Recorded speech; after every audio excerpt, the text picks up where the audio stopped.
Date nights are so important. If you are married with children, have date nights at least once a month. Shoot for twice a month, but if you can't, that's too much, then of course at least once a month.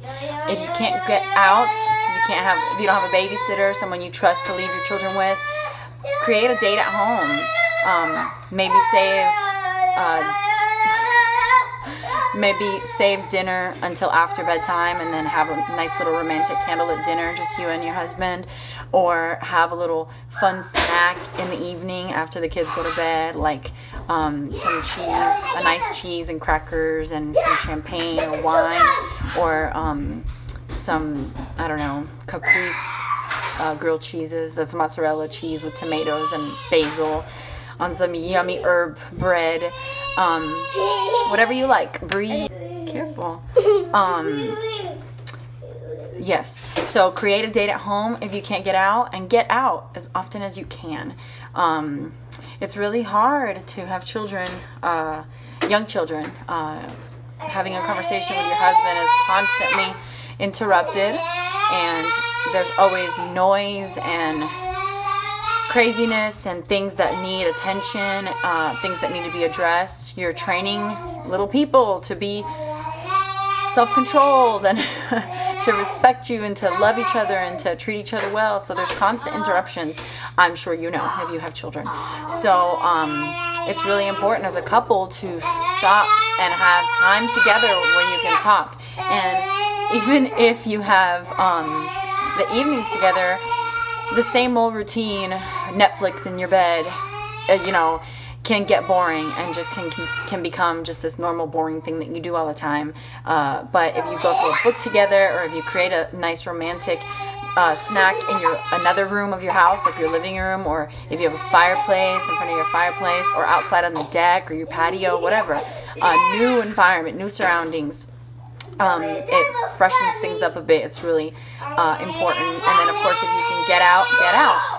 And if you don't have the money to go out, you can budget, or you can just do something really simple, like pack a snack and take it with you somewhere just to get out of the house together.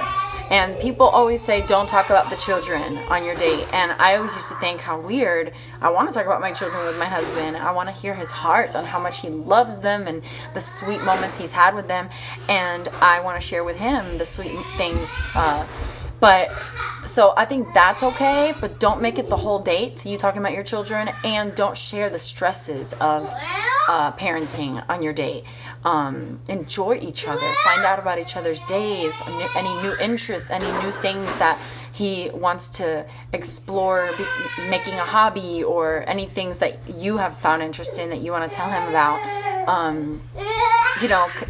Stay up to date on knowing each other, because when you're so pulled apart by the children all the time, and when he spends his day at work and you spend your day at home, and then you come together and it's craziness, and then you just sit and watch a movie or a TV show, it's really hard to keep up with one another, and you have to make an effort.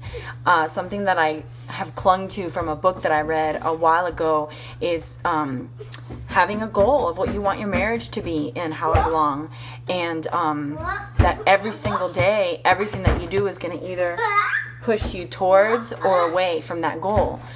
Hey guys, don't do that, because they could hit your head. You can sit under the table, but don't push it up with your legs. So do everything in your power to move towards that goal each day. Together, individually, you're going to mess up, of course, but keep up. This is a lifelong journey, a lifelong effort. You cannot give up. And when you do, that's when your marriage falls apart. So date nights, I have heard it from the oldest married couples that it's very important to make sure that you have time together, and that's what they owe their marriage lasting so long to, because once the children are grown up and gone and it's just you two again, you want to know who you're living with. It's amazing how many divorces, Christian and non-Christian, end up around that season of life after your children are grown and gone, because you spent 18, 19 years not keeping up with each other, and then when the kids move out, there's a stranger in your house. And so that's what you want to avoid. So yeah, that's all I wanted to say. Have a great day.